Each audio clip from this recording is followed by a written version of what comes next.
সুপ্রিয় বন্ধুগণ, আসসালামু আলাইকুম।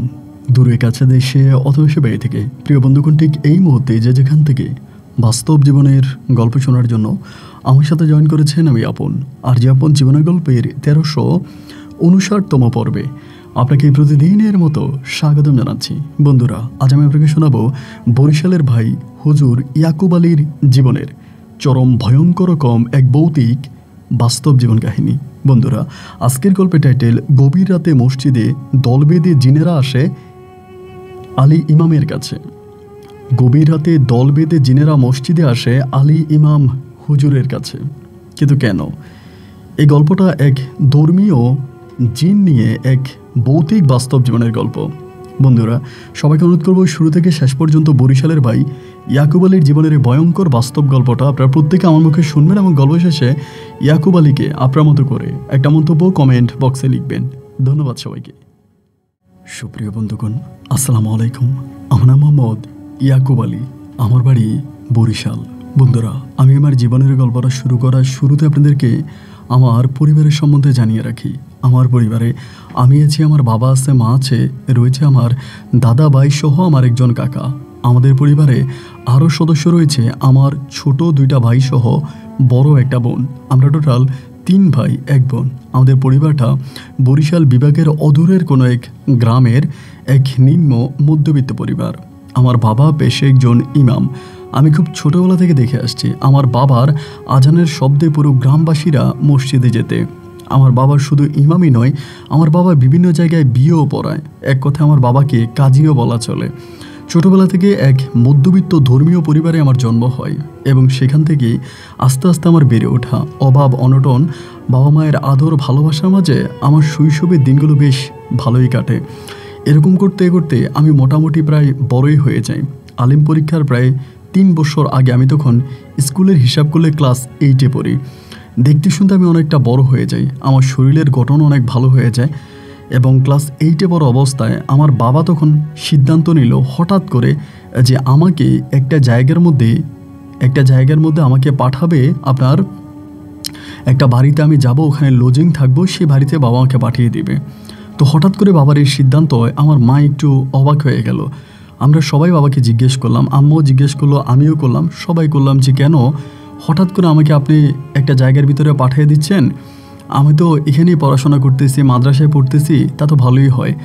আমার আব্বা তখন বলল তিনি নাকি অন্য একটা ইমামকে তিনি কথা দিয়ে ফেলেছে এবং সেইখানে আমাকে পাঠিয়ে দিবে।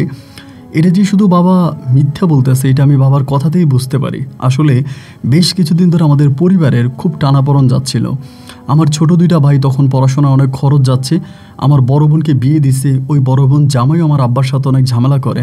তার উপরে আমার খাওয়া দাওয়া, আমার পড়াশোনার খরচ আমার বাবার পক্ষে দেওয়াটা খুব কষ্টসাধ্য হয়ে যাচ্ছিল, যার জন্য বাবা কৌশল খাটিয়ে আমাকে বাড়ি থেকে বের করে দিতে চায়। সরাসরি বলে না যে আমি তোকে বাড়ি থেকে বের করে দিব, এটা বাবা বলে না, জাস্ট বুদ্ধি করে বলল যে আমি একজনের সাথে কথা দিয়েছি, তার 2টা ছেলে মেয়ে আছে, এগুলোকে তোর পড়াইতে হবে, এই জন্য ওর পরিবারে তোকে পাঠিয়ে দিব। তা আব্বাজি তো আমাকে পাঠিয়ে দিবে আর আমিও তখন চলে যাব। মনটা ভীষণ খারাপ। রাতের বেলায়, মানে যেদিন যাব তার আগের দিন রাতের বেলায় বাবা তখন আমার ঘরে আসছে। আমাকে এসে বলে, ইয়াকুব আলী, তোমার কি মন অনেক বেশি খারাপ? আমি বললাম, না বাবা, আমার মন খারাপ হবে কেন? তুমি আমাকে একটা জায়গায় লজিং পাঠাচ্ছ, আমি সেই বাড়িতে থাকবো, খাবো, সেখানকার বাচ্চা কাচ্চা পড়াবো, ওখানকারই একটা মাদ্রাসায় পড়বো, আমার কোনো সমস্যা নেই। আমার আব্বা বলে, তুমি মন খারাপ করো না, ইনশাআল্লাহ আল্লাহ তাআলা যা করে অবশ্যই ভালোর জন্য করে। আমি তখন বাবার মুখের দিকে তাকিয়ে বললাম, বাবা সত্যি কি তুমি আমাকে অভাবের তাড়নায় বাড়ি থেকে বের করে দিচ্ছ? আমার বাবা আমাকে জড়িয়ে ধরে চোখের পানিগুলো ছেড়ে দিল। বাবার ওই নিষ্পাপ চোখের পানিতে আমি বুঝে গেলাম অভাবেই আমার বাবা আমাকে ঘরের বাহির করতেছে। বাবা কান্না করতে করতে আমাকে বলল, ইয়াকুব, তুমি আমার বড় ছেলে, আমি তোমাকে অনেক পছন্দ করে অনেক ভালোবাসি। যে বাড়িতে আমি তোমাকে পাঠাচ্ছি ওই বাড়িতে একজন মানুষ আছে যার নাম হচ্ছে আলী ইমাম। ওই আলী ইমাম আমার খুব ঘনিষ্ঠ একজন বন্ধু, ওর সাথে আমার অনেক ভালো সম্পর্ক, যদিও উনি আমার বয়সে অনেকটা বড়। আলী ইমামের একটা ছেলে আর একটা মেয়ে আছে যারা অনেক ছোট, অনেক কম বয়স ওদের। আলী ইমাম সাহেব তার জীবনের শেষ বয়সে এসে বিয়ে করেছে, যার জন্য তার ওই ছোটো ছোটো বাচ্চাগুলোকে পড়াশোনা করানোর জন্যই আমি তোমাকে সেই পরিবারে পাঠাবো। সেখানকারই একটা মাদ্রাসায় তোমাকে আলী ইমাম সাহেব ভর্তি করাই দিবে, তুমি সেই মাদ্রাসায় পড়াশোনা করবা, আর সময় পেলে তুমি তার 2টা বাচ্চাকে পড়াবা, ওই পরিবারে থাকবা, খাবা, সমস্ত কিছু ওই পরিবারেই থাকবে, তোমার কোনো সমস্যা নাই। আব্বার মুখে এই কথাগুলো শোনার পরে আমি তখন বললাম, আব্বা আমি তাহলে রাজি আছি, আমার কোনো সমস্যা না, আমি সকালবেলায় যাব। যাই হোক, সকালে সূর্যমামা যখন উঁকি দিল, দিনের সময় তখন প্রায় 10টা, আমার বাবার সাথে আমি তখন রিক্সা যোগে রওনা দিলাম ওই আলী ইমাম সাহেবের বাড়িতে। আমাদের গ্রাম থেকে বেশ দূরের একটা গ্রাম, যেতে সময় লাগে প্রায় 1 থেকে 1.5 ঘন্টার মতো। 1-1.5 ঘন্টার মতো বাস জার্নি করে আমি তখন আলী ইমাম সাহেবের বাড়িতে আসছি। ওনার বাড়িটা দেখেই না আমার ভিতরে কেমন জানি অনেকটা ভয় ঢুকে গেছে। মনে হলো জঙ্গলের ভিতরে একটা বাড়ি। বাড়ির আকারটা অনেক বড়, বিশাল একটা বাড়ি, এবং বাড়ির চারপাশে তেমন কোনো বাড়িঘর নেই। রাস্তা থেকে একটা চিকন রাস্তা দিয়ে যেতে হয়। আপনার ওই চিকন রাস্তার 2 পাশে সুপারি গাছ দেওয়া। দেখলেই কেমন জানি শরীরটা চমচম করে ওঠে। একটু ভৌতিক একটা এরিয়া। তারপরে ওখানে গেলাম। আমার আব্বা উঠানের মধ্যে গিয়ে ডাক দিল, আলী ইমাম সাহেব ঘরে আছেন? একজন ভদ্রলোক তখন বেরিয়ে আসলো, যিনি আমার বাবার বয়সেরও আরও অনেক বেশি। মুখে সাদা দাড়ি এবং পেট পর্যন্ত দাড়ি, মাথার চুলগুলোও লম্বা, দেখতে শুনতে অনেকটা সুদর্শন চেহারা। উনি বেরিয়ে আসলো এবং এসে আমার আব্বাকে জড়িয়ে ধরলো, বলল, কেমন আছো তুমি? আমার আব্বা বলে, আমি তো ভালো আছি, আপনি কেমন আছেন? উনি বলল, হ্যাঁ আমিও ভালো আছি। এইটাকে বলে, আপনাকে বলেছিলাম না আমার বড় ছেলে, এই হচ্ছে আমার বড় ছেলে ইয়াকুব আলী। ওনাকে দেখে আমি সালাম দিলাম। উনি আমাকে বুকে জড়িয়ে দিলে আমার সাথে মুসাফা করলো। আমাকে বললো, চলো ভিতরে চলো। ভিতরে গেলাম, যাওয়ার পর আমাদেরকে বসাইলো। তখন প্রায় আপনার দুপুরের প্রায় শেষের দিকে। উনি বলল, কথাবার্তা বাড়াইও না, আগে খাওয়া দাওয়া করো, এরপরে বাকি চিন্তাভাবনা। পরে আলী ইমাম সাহেব আমার আর আমার বাবার জন্য খাবার দাবারের ব্যবস্থা করলো।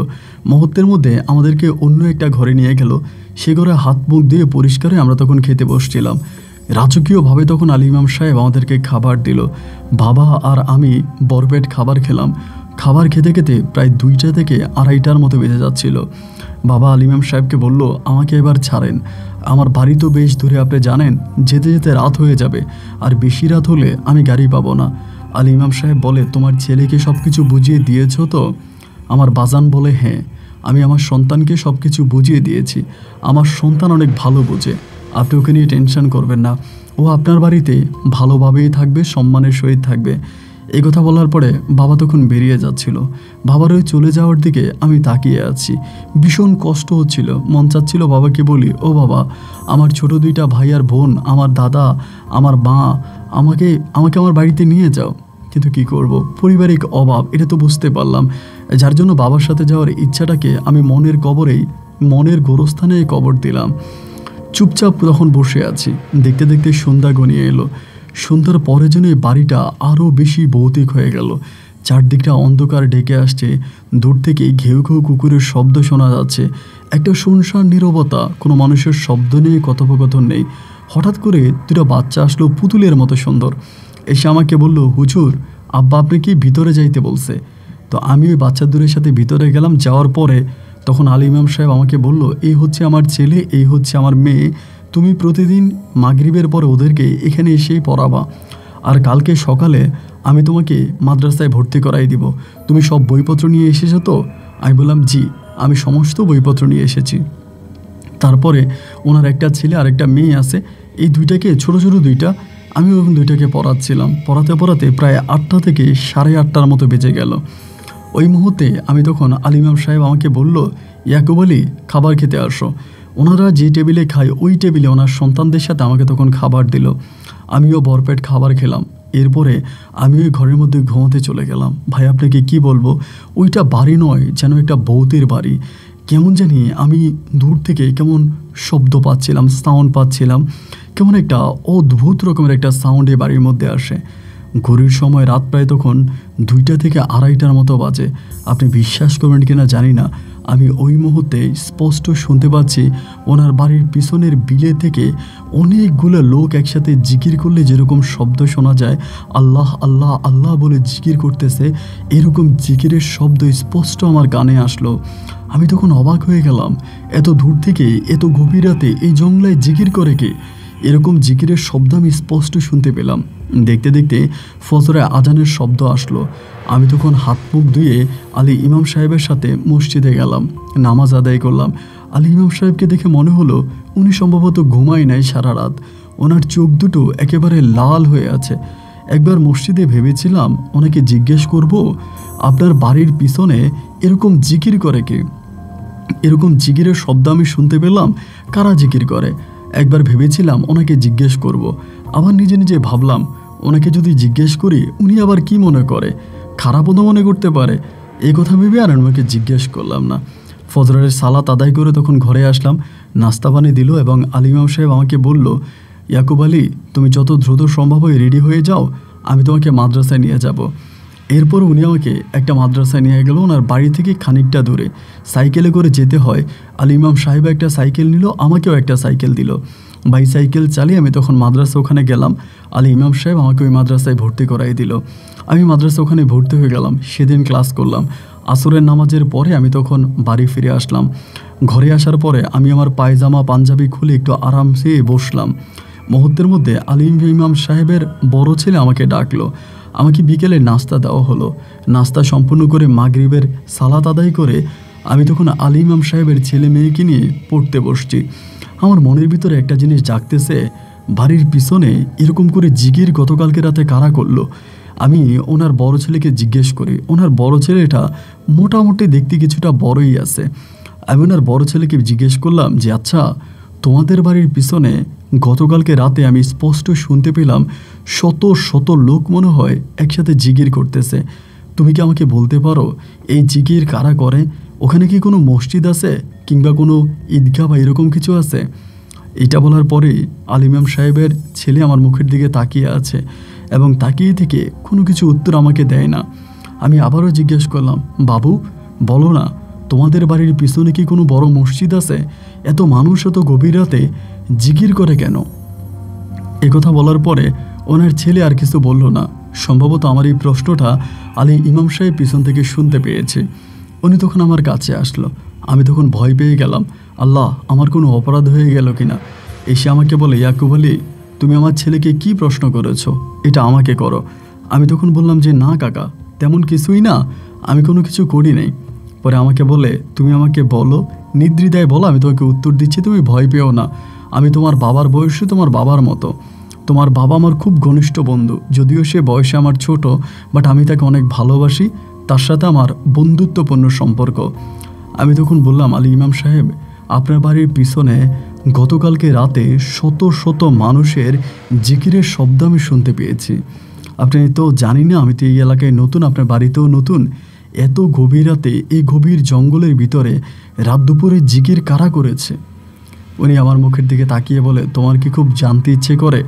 আমি বললাম, জি, আমার জানতে ইচ্ছে করে। উনি বলে, এত রাতে, গভীর রাতে জঙ্গলের ভিতরে জিনেরা জিকির করেছে। আমি তখন একটু ভয় পেয়ে গেলাম। ইয়াল্লাহ, কি বলে, জিন? আমি বললাম, জিন? বলে, হ্যাঁ, জিনেরা দল বেঁধে জিকির করেছে।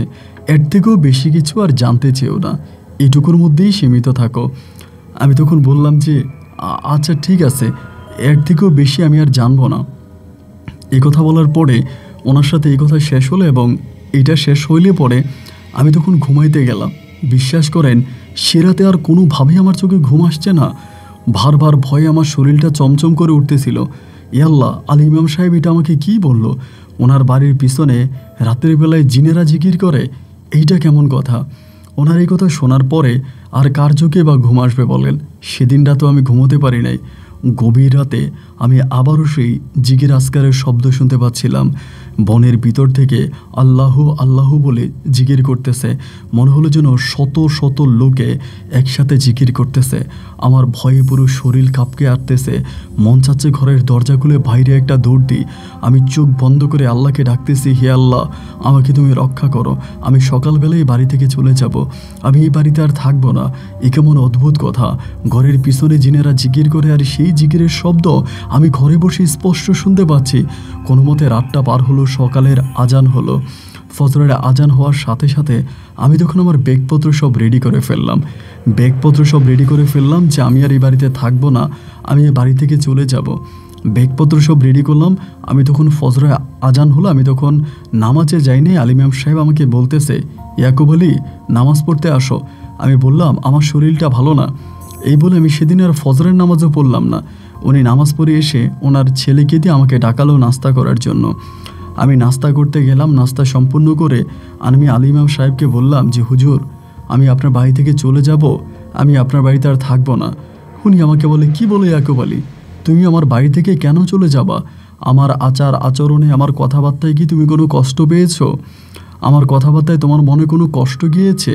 আমার কাছে বলো। আমি বললাম, না, আপনার কথাবার্তায় আমি কোনো কষ্ট পাইনি, আপনার সবই ঠিক আছে, কিন্তু আপনার বাড়িতে আমার ভয় লাগে। আমার কাছে মনে হয় এই বাড়িতে থাকলে আমি জিনের হাতে মারা যাব। আমি এই বাড়িতে থাকবো না, আমি এই বাড়ি থেকে চলে যাব। উনি তখন বলে, কে বলেছে আমার বাড়িতে থাকলে জিনেরা তোমাকে মেরে ফেলবে? আমার বাড়িতে থাকলে জিনেরা কখনোই তোমাকে মারবে না, আমার বাড়িতে তুমি সুরক্ষিত। আমি বললাম, না হুজুর, আমি ব্যাগপত্র রেডি করে ফেলেছি, আমি চলেই যাব, আমি আপনার বাড়িতে আর থাকবো না। উনি আমাকে বলে, আরে বোকা ছেলে, তুমি ভয় পাচ্ছ কেন? এখানে ভয় পাওয়ার কিছুই নেই, এত ভয় কেন তুমি পাচ্ছ? তুমি ভয় পেও না। আচ্ছা ঠিক আছে, তুমি নাস্তা সম্পূর্ণ করো, তোমাকে আমি একটা জায়গায় নিয়ে যাব। আমি নাস্তা শেষ করলাম। করার পরে উনি আমাকে বলল, ইয়াকুব আলী, চলো আমার সাথে চলো, আমি তোমাকে ওই জঙ্গলের ভিতরে নিয়ে যাব। আমি বললাম, না বাবা না, যে জঙ্গলের ভিতরে রাতের বেলায় জিনেরা জিকির করে, আমি সেই জঙ্গলের ভিতরে যাব না। ওখানে গেলে আমি নিশ্চিত মারা পড়ব।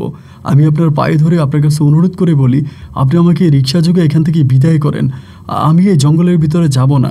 উনি আমাকে বলে, ইয়াকুব আলী, তুমি আমার সাথে চলো, এই জঙ্গলের ভিতরে গেলে তোমার মনের ভিতর যে একটা ভয়, এই ভয়টা সম্পূর্ণভাবে কেটে যাবে, তুমি আমার ভয় পাবা না, চলো বেটা আমার সাথে চলো। এই বলে একরকম জোর করেই উনি আমাকে ওনার বাড়ির পিছনে বিশাল বনের ভিতরে নিয়ে যাচ্ছিল।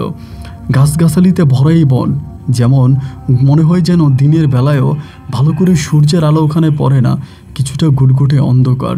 এরই মাঝে আস্তে আস্তে আস্তে আস্তে করে আমি ভিতরের দিকে যাচ্ছিলাম। ভিতরে যাওয়ার পরে আমি অবাক হয়ে গেলাম। ওখানে গিয়ে আমি একটা মসজিদ দেখলাম, যে মসজিদটা মনে হলো যেন অনেক পুরনো, ইট দিয়ে নয় পাথর দিয়ে করা একটা মসজিদ। এত পুরনো মসজিদ, আমি দেখে অবাক হয়ে গেলাম। আমি বললাম, এই বনের ভিতরে মসজিদ আসলো কোত্থেকে? উনি আমাকে বলল, চলো ভিতরে চলো। আমি তখন ওনার সাথে মসজিদের ভিতরে ঢুকলাম। মসজিদের ভিতরটা এত সুন্দর করে সাজানো, এত সুন্দর পরিপাটি করা, আপনি চোখে না দেখলে বিশ্বাসই করতে পারবেন না।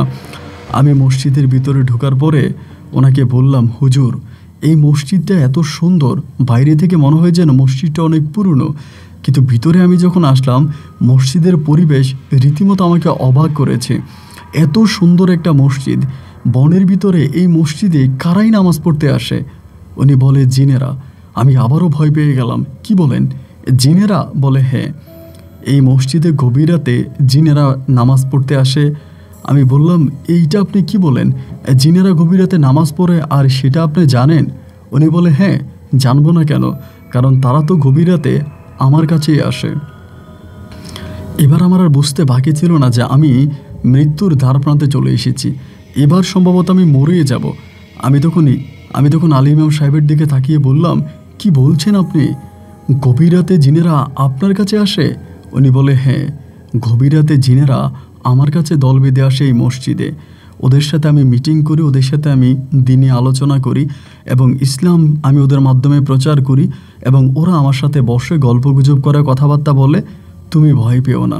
আমি তখন বললাম, আল্লাহ, এই জীবন আমি প্রথম শুনলাম যে কোনো মানুষের কাছে দল বেঁধে জিনেরা আসে গল্পগুজব করার জন্য। আপনি কি মানুষ না জিন? উনি বলে, না, আমি একজন সাধারণ মানুষ। কেন? আমার বাড়িতে আসার আগে তোমার বাবা আমাকে আমার সম্বন্ধে কিছু বলেনি? তোমার বাবা তো আমার সম্বন্ধে সব কিছুই জানতো। আমি বললাম, না, বাবা আমাকে এইরকম করে বলে নাই যে আপনি গভীর রাতে জিনদের সাথে মিটিং করেন মসজিদে বসে। বাবা আমাকে এরকম করে বলে নাই, শুধু আমাকে বলেছিল আপনার বাড়িতে আমি যেন একটু সাবধানে থাকি। শুধু আমার বাবা আমাকে এই কথাটাই বলল। তখনই আলী ইমাম সাহেব আমাকে বলল, তুমি ভয় পেও না, তোমার ভয় পাওয়ার কিছুই নাই, আমি তোমার সাথে আছি, তুমি ভয় পেও না, তুমি ঠিক থাকো এবং আমিও ঠিক থাকবো, কোনো সমস্যা হবে না, তুমি আমার বাড়িতে থাকো, জিনেরা তোমার কোনো ক্ষতি করবে না। এখানে যে জিনেরা সালাত আদায় করার জন্য আসে, এই প্রত্যেকটা জিনে ভালো জিন, তারা দিনদার জিন, তারা নামাজ পড়ে, তারা রোজা রাখে, তারা কোরআন পড়ে, তারা যথেষ্ট ভালো জিন, তারা রাত জেগে আমার সাথে জিগির আজকার করে। তুমি ভয় পেও না বাজান, চলো। এই কথা বলার পরে উনি আমাকে আস্তে আস্তে করে নিয়ে আসলো ঘরের দিকে। ঘরের দিকে আসার পরে আমি ঘরের ভিতরে বসে চিন্তা করতেছি, আল্লাহ, আমি জেনে শুনে জিনের মসজিদে চলে আসলাম, জেনে শুনে জিনের এলাকায় চলে আসলাম, কিন্তু এই আলী ইমাম সাহেবের আচার আচরণ কথাবার্তা খুবই মিষ্টি, এতটাই ভালো যে উনি যে এরকমভাবে জিনদের সাথে মিটিং করে, ওনার সাথে যে জিনদের এরকম সম্পর্ক আছে, এটা ওনাকে না ওনাকে বাইরে থেকে বোঝার কোনো উপায়ই নেই। আর যাই হোক, লোকটার আচার আচরণ কথাবার্তা ব্যবহার এতটাই মিষ্টি এবং এতটাই ভালো, ওনার সাথে কথা বললেই না শরীর শীতল হয়ে যায়, ঠান্ডা হয়ে যায়। ওনার সুন্দর মুখমণ্ডল দেখলে অন্তরের ভিতরে এক অন্যরকম শান্তি অনুভব করি। সিদ্ধান্ত নিয়েই নিলাম, আর যাই হোক, আমি ওনার বাড়ি থেকে যাব না, কারণ ওনার বাড়ি থেকে গেলে এত ভালো একটা মানুষকে আমি মিস করব। এরপরে আমি এই বাড়িতে থাকতে শুরু করলাম।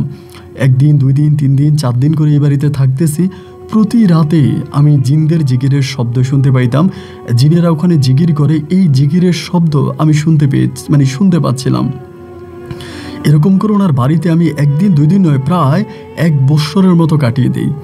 1 বছর কাটিয়ে দেওয়ার পরে আমার ভিতরে তখন অনেকটা সাহস আমি সঞ্চয় করে ফেলি। আমার আর ভয় লাগে না। এইটা জিনের বাড়ি, এইটা ভূতের বাড়ি, এই ভয়টা আর আমার মনে কাজ করে না। আমি আর কোনো ভয় পেলাম না।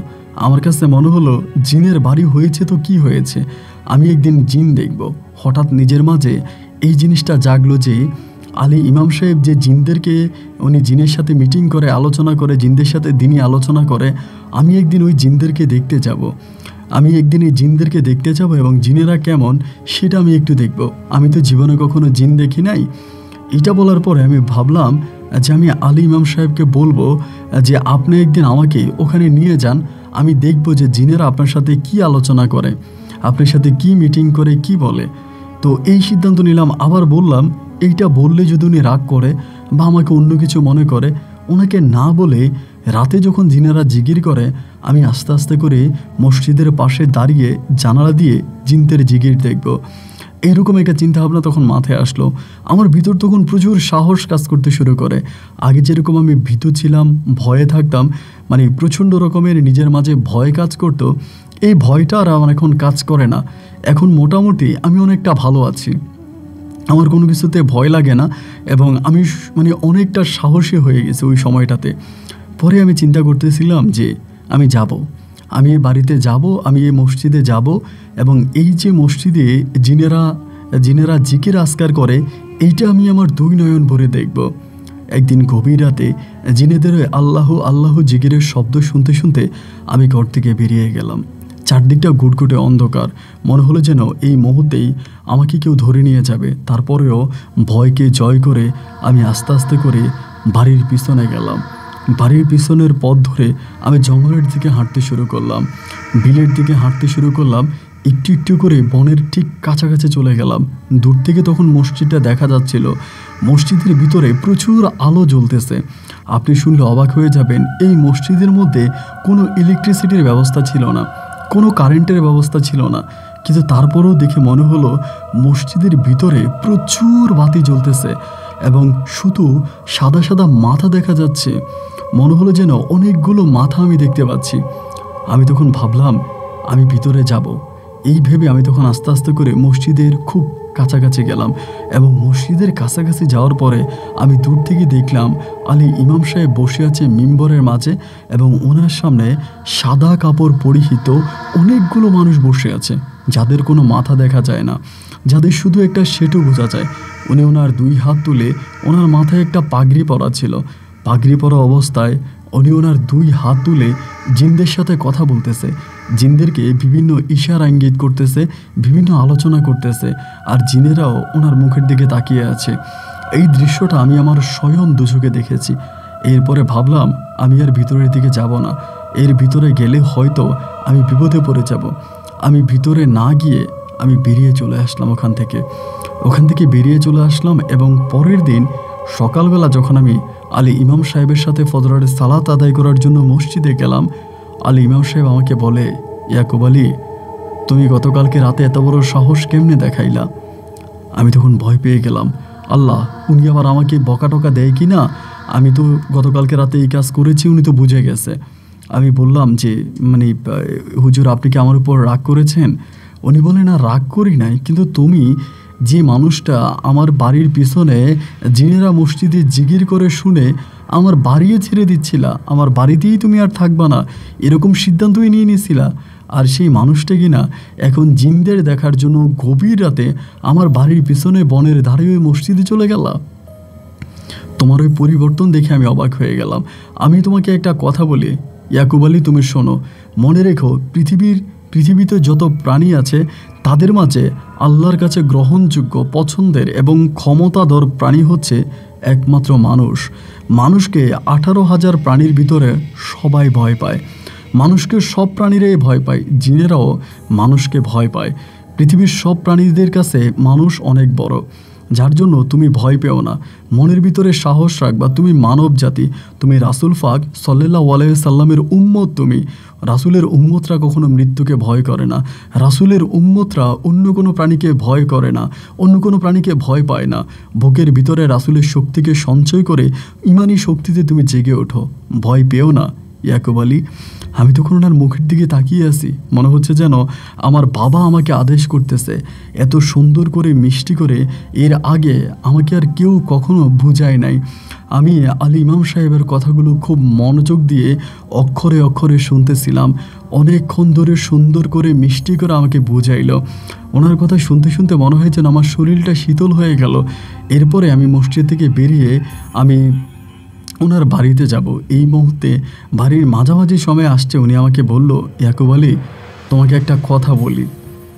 আমি বললাম জি বলেন। উনি বলে, তুমি মসজিদের ওখানে গিয়েছিলা জিনদেরকে দেখার জন্য, এইটা ঠিক আছে, কিন্তু আমার অনুমতি ছাড়া যে তুমি গিয়েছো এইটা কিন্তু তুমি অন্যায় করেছো, এটা কিন্তু তুমি অপরাধ করেছো। মনে রেখো আমার অনুমতি ছাড়া ওখানে গেলে তোমার উপরে বিপদও হতে পারে। তুমি আমার অনুমতি ছাড়া আর কখনো ওখানে যেও না। আমি বললাম যে হুজুর আমার না জিনদেরকে দেখার অনেক ইচ্ছা, আমার ভিতরে অনেক ইচ্ছা যে আমি একটু জিনদেরকে দেখব, আর জিনদেরকে দেখার জন্যই আমি আপনাকে বলেছিলাম, আমি আপনাকে না জানিয়ে গিয়েছিলাম। উনি বলে সময় হলে আমি তোমাকে একদিন ওদের অনুমতি নিয়ে তোমাকে নিয়ে যাব, কিন্তু ভুলেও আর কোনো দিন রাতের বেলায় এরকম দুঃসাহস দেখাতে যাইও না। আমার অনুমতি ছাড়া তুমি আর কখনোই এই বনের ভিতরের মসজিদটা দেখতে যাবা না। আমি বললাম আচ্ছা ঠিক আছে, আপনার কথা আমি মেনে নিলাম। আজকের পর থেকে আপনার অনুমতি ছাড়া আমি আর কখনোই বনের ধারের ওই মসজিদটা দেখতে যাব না। উনি আমার সাথে অনেকক্ষণ কথাবার্তা বলুন, আর বাড়িতে আমি আস্তে আস্তে করে থেকে যাচ্ছিলাম, থাকতেছি। এরকম করতে করতে প্রায় আরও অনেকগুলো দিন কেটে গেল। আমি তখন আলেম পরীক্ষা দিয়ে ফেলি, আর দাখিল পরীক্ষা দিয়ে ফেলি, তখন আলেমে ভর্তি হই। আলেমে পড়তেছিলাম, আমি আর ওইখানে যাই না। তবে রাতের বেলায় জিনেদের জিগির আজকাল আমি শুনতে পেতাম, এত সুন্দর করে জিনেরা জিগির করে এই শব্দগুলো আমি শুনতে পাইতাম। তো এমন করতে করতে একদিন আমি মাদ্রাসা থেকে আসতেছি, দুপুরবেলা, একেবারে ভোর দুপুর। আমার সেদিন শরীরটা ভালো ছিল না, আমার পেটের সমস্যা হচ্ছিল, যার জন্য দুপুরবেলায় আমি মাদ্রাসা থেকে চলে আসতেছি সাইকেলে করে মাদ্রাসা থেকে আসতে আসতে হঠাৎ একটা নারিকেলের বাগান আছে, মানে আমাদের ওই রাস্তার পাশেই, আলী ইমাম সাহেবের বাড়িতে আসার আগেই।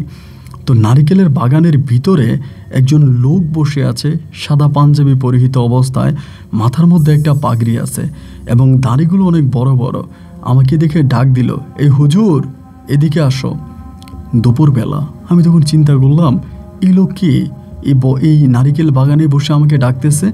আমি তখন সাইকেল থেকে নামার পরে ওনার দিকে তাকালাম। কত সুন্দর চেহারা, দেখে মনে হলো আল্লাহর কোনো ফেরেশতা হবে। আমি আস্তে আস্তে করে ওনার কাছে গেলাম, ওনার কাছে গিয়ে সালাম দিলাম। উনি আমাকে সালামের উত্তর দিল, আমাকে বলল, হুজুর ভালো আছো? আমি বললাম জি আলহামদুলিল্লাহ, আল্লাহ তাআলার মেহেরবানিতে আমি ভালো আছি। উনি বলে বসো।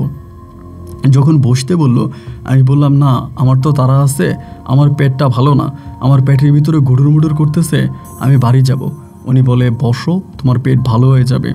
এই কথা বলার পরে উনি আমার হাতে একটা নাড়ু দিলেন, মানে কিছুটা, মানে হিন্দুরা যেরকম সন্দেশ খায় না, এরকম সন্দেশের মতো নাড়ু একটা আমার হাতে দিলেন, দিয়ে বললেন এটা খেয়ে ফেলো, আর এটা খেয়ে ফেললেই তোমার পেটের ব্যথা ভালো হয়ে যাবে। আমি বললাম কি বলেন এটা আপনি, আমি এটা খেয়ে ফেলবো? উনি বলে হ্যাঁ এটা খেয়ে ফেলো। আমি এটা মুখে দিলাম এবং মুখে দিয়ে চাবিয়ে চাবিয়ে খেয়ে ফেললাম। আপনি বিশ্বাস করবেন না ভাই, আমার পুরোটা পেট একেবারে ঠান্ডা হয়ে গেল, শীতল হয়ে গেল। আমার পেটে আর কোনো দরদ রইল না, আর কোনো ব্যথা রইল না। আমি লোকটার দিকে তাকিয়ে ওনাকে বললাম, কে আপনি, আর আমাকে এমন কি দিয়েছেন যেটা খাওয়া মাত্রই আমার পেটটা পুরো শীতল হয়ে গেল? উনি বলল, আমার নাম এজাজ। আমি বললাম, এজাজ? বলে, হ্যাঁ আমার নাম এজাজ। আমি বললাম, আপনার বাড়ি কোথায়? এর আগে তো আমি আপনাকে এই এলাকার আশেপাশে আগে দেখি নাই, এই প্রথম আপনাকে দেখলাম। আপনি কোত্থেকে এসেছেন? আপনার বাড়ি কোথায়? উনি আমাকে বলে, ইয়াকুব আলী, আমার সম্বন্ধে এত কিছু ধরে জানতে চেও না। আমার সম্বন্ধে তুমি শুরুতে এত কিছু জেনে ফেললে সহ্য করতে পারবা না। আমার সম্বন্ধে জানতে হলে তোমাকে একটু ধৈর্য ধারণ করে সময় নিতে হবে। আমি তখন বললাম যে না, তা ঠিক আছে, কিন্তু আপনি আমাকে এখানে ডাকলেন কেন? উনি বলে, ডেকেছি এই কারণে, তোমাকে আমার ভালো লেগেছে। আমি তোমার মাঝে আমাকেই খুঁজে পাচ্ছি। আমার কাছে মনে হয় যে তোমার যখন বয়স বাড়বে তুমি একজন আল্লাহর ভালো একজন অলি হবা, তুমি একজন দরবেশ হবা। তোমাকে দেখে আমার ভালো লাগছে এবং আল্লাহ তার তরফ থেকে আমাকে তোমার জন্য পাঠাইছে, তোমার দেখভাল করার জন্য, তোমার সাথে কথা বলার জন্য।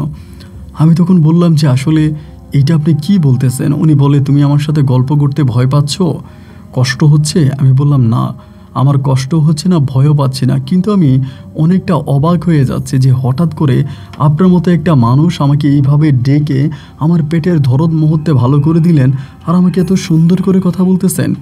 উনি আমাকে বলে, হ্যাঁ তুমি ভয় পেও না। শোনো ইয়াকুব আলী, তুমি যে বাড়িতে আসো এই বাড়িটা অনেক ভালো বাড়ি এবং আল্লাহর রহমতের একটা বাড়ি।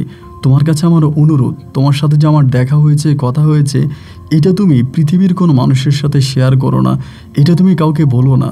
আমি আল্লাহর তরফ থেকে তোমার জীবনে এসেছি তোমাকে সাহায্য করার জন্য। তোমাকে আমার ভালো লেগেছে, আর ভালো লেগেছে বলেই আমি তোমাকে সাহায্য করতে চাই, কিন্তু খবরদার তুমি আমার কথা কারো কাছে বলবা না। লোকটা আমার সাথে এমন করে কথা বলল, আমি তার মুখের দিকে তাকিয়ে আছি। তার কথা বলার ধরন এত বেশি সুন্দর ছিল, আমার কাছে মনে হলো যে এই জীবনে আমাকে এত সুন্দর করে কেউ আর কোনোদিন বলে নাই। আমি তখন বললাম যে ঠিক আছে এজাজ হুজুর, আমি আপনার কথা কাউকেই বলবো না। উনি বলে, মাদ্রাসা থেকে যাওয়ার পথে প্রতিদিন আমার সাথে দেখা করবো, আমি তোমার জন্য এখানে অপেক্ষা করব। আমি বললাম, আচ্ছা ঠিক আছে। আমি উঠে সাইকেল নিয়ে আবারও বাড়ির দিকে রওনা দিলাম। তারপরেও না মনের ভিতরে কোনো প্রশ্ন জাগলো না, অচেনা অজানা একটা লোক কেন আমার প্রতি এত ভালোবাসা দেখাবে, কেন আমার সাথে এত সুন্দর করে কথা বলবে, কেন উনি আমাকে এত আপন করে নিবে, কারণটা কি? এর কোনো কিছু উত্তর আমি পেলাম না। বাড়িতে গেলাম, যাওয়ার পরে এর পরের দিনও আমি আবারও আপনার মাদ্রাসায় গেলাম। মাদ্রাসা থেকে ফেরার পথে সেদিনও উনি ওখানে দাঁড়িয়ে আছে, ওই জায়গার মধ্যে বসে আছে। আমাকে ডাকলো, ডাকার পরে আমি ওই দিন ওনার কাছে গেলাম। উনি আমাকে বলল, আমি তোমার জন্য কিছু খাবারের ব্যবস্থা করেছি, তুমি কি খাবা? আমি বললাম, দেখেন আপনি গতকালকে আপনি আমাকে সন্দেশ খাইয়ে আমার পেটের ব্যথা ভালো করেছেন, এতেই আমি আপনার কাছে অনেক ঋণী। আমি আপনার খাবার খেবো, এটা কেমন দেখায় না? উনি বলে, না আমি আল্লাহর তরফ থেকে এসেছি, তুমি আমার খাবার খেলে আমি অত্যাধিক খুশি হব, আমি তোমার জন্য খাবার এনেছি। এই কথা বলে উনি গাছের পিছন থেকে একটা খাবারের ডিশ নিয়ে আসলো। ভাই আপনি বিশ্বাস করবেন না, এত রসালো এবং সুস্বাদু খাবার দেখে না আমি চোখ ফিরাতে পারতেছিলাম না। এত সুন্দর খাবার, এত সুস্বাদু খাবার, আর এই লোকটা নিয়ে আসলো। আমি খাবারগুলো দেখেই না আমার জিভে পানি চলে আসছে। আমি বললাম, আমি কি খাবো? উনি বলে, হ্যাঁ হাত ধুয়ে খেতে বসো। উনি আর আমি একই সাথে গাছের নিচে একটা ডিশের মধ্যে খাবার খাইলাম এবং এত তৃপ্তি করে খেলাম, মনে হয় জীবনে কখনোই এত তৃপ্তি করে খাবার খাই নাই। খাবারটা যখন সম্পূর্ণ হয়ে গেল, উনি আমাকে বলল, ইয়াকুব আলী তুমি এখন চলে যাও, আমি তোমার সাথে আবারও আগামী দিন দেখা করব। এরকম করে প্রায় 20-25 দিন কিংবা 1 মাসের মতো ওনার সাথে এই নারিকেল বাগানে আমার দেখা হতো, কথা হতো, কিন্তু ওনার বিষয়ে আমি কখনোই কাউকে জানাই নাই, ওনার বিষয়ে আমি কখনোই কাউকে বলি নাই। এরকম করতে করতে করতে করতে খুব মধুর সম্পর্ক ওনার সাথে আমার হওয়ার পরে উনি আমাকে আখেরাত সম্বন্ধে বলে, আমাকে পরকাল সম্বন্ধে বলে, এবং এই লোকটার মাঝে কিছু অলৌকিক ক্ষমতা আছে সেটাও সে আমাকে দেখায়, যেটা দেখলে আপনি নিশ্চিত ভেবে নেবেন যে উনি আল্লাহর প্রেরিত কোনো ফেরেশতা হবে। এমন করে আমাকে কত সুন্দর করে দিন দুনিয়া সম্বন্ধে বোঝাচ্ছে। হাতের ইশারায় উনি মনে হয় যেন চন্দ্র সূর্যকে নাড়াতে পারে। এবং এরকমও দৃশ্য আমি দেখেছি ওনার কাছে। আমি বলেছি আমি নারিকেল খাবো, মানে আমি ডাব খাবো, উনি আমাকে মুহূর্তের মধ্যে ডাব পেরে দিল। মানে এই লোকটা যে সাধারণ কোনো মানুষ নয়, এইটা ওনাকে দেখলেই বোঝা যায়। এরকম করে প্রায় অনেকগুলো দিন পেরিয়ে গেল। একদিন উনি আমাকে বলতেছে, ইয়াকুব আলী, তোমাকে একটা কথা বলবো, তুমি আমার কথাটা মনোযোগ দিয়ে শুনবা, এরপরে তুমি আমাকে উত্তর দিবা।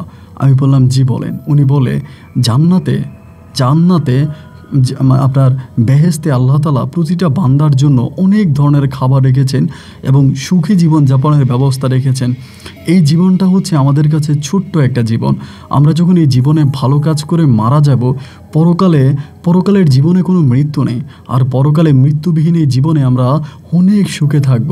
উনি আমাকে জান্নাত দেখাচ্ছে, ওনার চোখে আমি জান্নাত দেখতে পাচ্ছি। একটা পর্যায়ে আমাকে বলে, আজ তোমাকে একটা গুরুত্বপূর্ণ কথা বলি, যে কথাটা বলার জন্যই আমি এতদিন ধরে অপেক্ষা করতেছিলাম।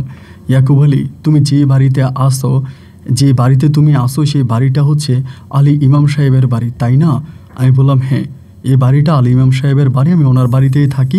ওনার একটা ছেলে একটা মেয়েকে আমি প্রাইভেট পড়াই, ওনার বাড়িতে আমি লজিং থাকি। উনি আমাকে বলে, আচ্ছা আলী ইমাম সাহেব কী করে? আমি তখন বললাম, আসলে আমি তো ওনাকে কোনো কিছু করতে দেখি না, উনি তো কোনো কিছু করে না। বলে, কোনো কিছু করে না? আমি বললাম, না, কোনো কিছুই করে না। বলে, উনি কি রাতের বেলায় ওনার বাড়ির পিছনে বনের ভিতরে গিয়ে অনেক জিনদেরকে নিয়ে মিটিং করে? আমি বললাম, এটা বলাতেই না আমি ভয় পেয়ে গেছি, কিরে উনি এটা জানবে কেমন করে? আমি বললাম যে, হ্যাঁ, কিন্তু আপনি এটা কীভাবে জানেন? উনি বলে, আমি কেন, এটা অনেকেই জানে। আমি বললাম, হ্যাঁ, উনি শুধু এই কাজটাই করে, গভীর রাতে ওনার বাড়ির পিছনে বনের ভিতরে যায় এবং সেই বনে উনি জিনদের সাথে মিটিং করে, একমাত্র কাজে ওনার এটা। এছাড়া আমি ওনাকে কখনোই অন্য কোনো কাজ করতে দেখি নাই। এজাজ হুজুর তখন আমাকে বলল, ইয়াকুব আলী, তোমার কি মনে হয় একটা মানুষ কোনো কাজ না করে রাতের বেলায় জিনদের সাথে ওখানে মিটিং করে ওনার পরিবার চালাতে পারে, তোমাকে খাওয়া দাওয়া করাইতে পারে, তোমাকে টাকা দিতে পারে? এটা কি তোমার বিশ্বাস হয়? আমি বললাম, বিশ্বাস না হওয়ার কি আছে, আমি তো নিজের চোখেই দেখলাম। উনি আমাকে খাওয়া দাওয়া করাচ্ছে, আমাকে টাকা পয়সা দিচ্ছে, আমার সাথে ওনার সম্পর্কটা অনেক ভালো, আমি তো ওনার মাঝে খারাপের কোনো কিছু দেখি নাই। তখনই এই এজাজ হুজুর আমাকে বলল, আজ আমি তোমাকে এমন কিছু গুরুত্বপূর্ণ কথা বলবো যেগুলো শুনলে তুমি অবাক হয়ে যাবা, তোমার ভিতর অনেকটা ভয়ও ঢুকে যাবে, কিন্তু ভয় পেও না, কারণ সত্যিকারের মুমিন মুসলিমরা কখনো ভয় পায় না। ইয়াকুব আলী, তুমি যে আলী ইমাম সাহেবকে একজন ভালো মানুষ মনে করতেছ, একজন ফেরেশতা মনে করতেছ, আল্লাহর প্রেরিত কোনো দূত মনে করতেছ, আসলে আলী ইমাম সাহেব কিন্তু তেমন মানুষ নয়। আলী ইমাম সাহেব যথেষ্ট খারাপ একটা মানুষ। আমি বললাম, কি বলেন আপনি? উনি বলে, হ্যাঁ, তুমি কি জানো ওই মসজিদের ভিতরে রাতের বেলায় কি হয়? যেটাকে তুমি মসজিদ বলতেছো, এটা কোনো মসজিদ নয়, এটা কোনো মসজিদ নয় যেটাকে তুমি মসজিদ বলতেছো।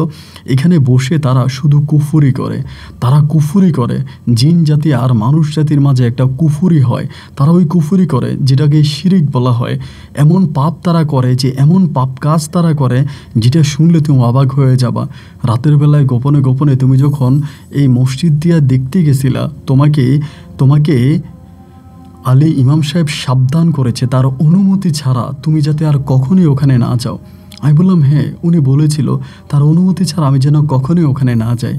এজাজ হুজুর তখন একটা হাসি দিয়ে বলল, কারণ তুমি যদি তার অনুমতি ছাড়া ওখানে যেতা, তার কুকৃত্যগুলো তুমি দেখে যেতা, সে আসলে মসজিদের ভিতরে কতটা খারাপ কাজ করে। এটাকে তোমাকে মসজিদ বলেছে, কিন্তু এটা কোনো মসজিদ নয়, এটা হলো জিনদেরকে নিয়ে উনি কুফুরি করার একটা জায়গা, উনি সেটাই করে। আমি তখন বললাম, কুফুরি করতে হলে তো মানুষ লাগে, ওখানে তো আমি কোনো মানুষকে দেখতে পাই নাই, আমি শুধু দেখলাম উনি একাই ওখানে বসে থাকে, একাই ওখানে উনি বসে আছে, আমি তো কোনো মানুষকে দেখতে পাইনি। তখন আমাকে